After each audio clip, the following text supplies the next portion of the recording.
Hola y bienvenidos a este video en el que resolveremos el siguiente circuito, el cual claramente se puede observar que los elementos se encuentran conectados en serie. Resolver un circuito significa encontrar el voltaje total, la intensidad total, la resistencia total y el voltaje y la intensidad en cada uno de los elementos. Para poder encontrar el voltaje total, resistencia total e intensidad total, necesitamos encontrar el circuito equivalente, el cual quedaría de esta forma. Tenemos que esta fuente representa el voltaje total.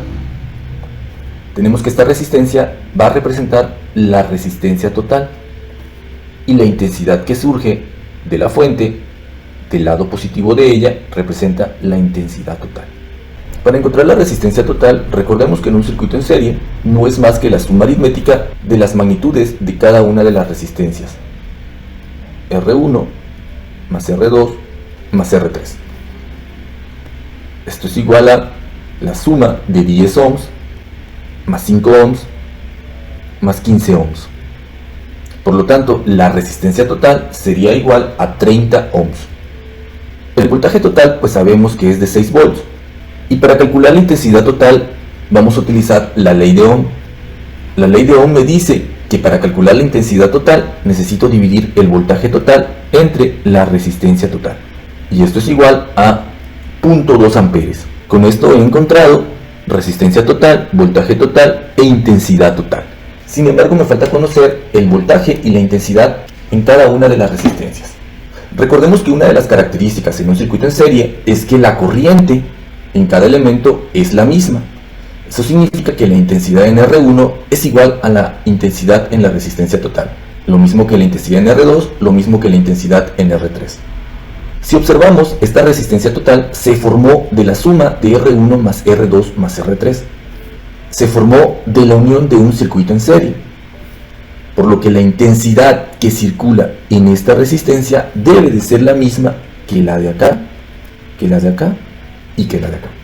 Entonces voy a colocar que la intensidad en la resistencia 1 debe de ser igual a la intensidad en la resistencia 2, debe de ser igual a la intensidad en la resistencia 3, debe de ser igual que la intensidad en la resistencia total. Y esto corresponde a 0.2 amperes. Con esto ya tenemos la intensidad en cada una de las resistencias. Calculemos ahora el voltaje en cada una de ellas.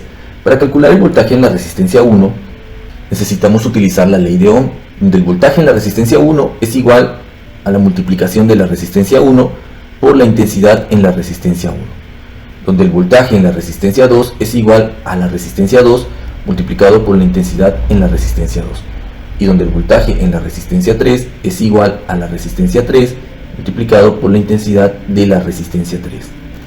Sustituyendo los valores, tenemos que 10 ohms que multiplica a 0.2 amperes. Aquí el valor de la resistencia 2 es igual a 5 ohms que multiplica a 0.2 amperes. Y el valor de la resistencia 3, que son 15 ohms, por 0.2 amperes. Utilizando nuestras calculadoras nos queda que la multiplicación de 10 por 0.2 son 2 volts. La multiplicación de 5 por 0.2 es 1 volt. Y de 15 por 0.2 son 3 volts. Recordemos del video anterior que la suma de los voltajes en cada una de las resistencias debe de ser igual al voltaje total. Entonces aquí podemos comprobar que si sumamos 2 más 1 más 3, esto es igual a 6 volts y es lo mismo que el voltaje total. Con esto se garantiza el equilibrio y es una forma en que nosotros podemos comprobar que nuestros cálculos fueron correctos. Intensidad en R1, intensidad en R2, intensidad en R3 es igual a 0.2 amperes. Voltaje en R1 es igual a 2 volts, voltaje en R2 es igual a 1 volt, voltaje en R3 es igual a 3 volts. Resistencia total, voltaje total, intensidad total. Hemos resuelto por completo este circuito en serie. Esto ha sido todo por este video. Nos vemos en el siguiente video.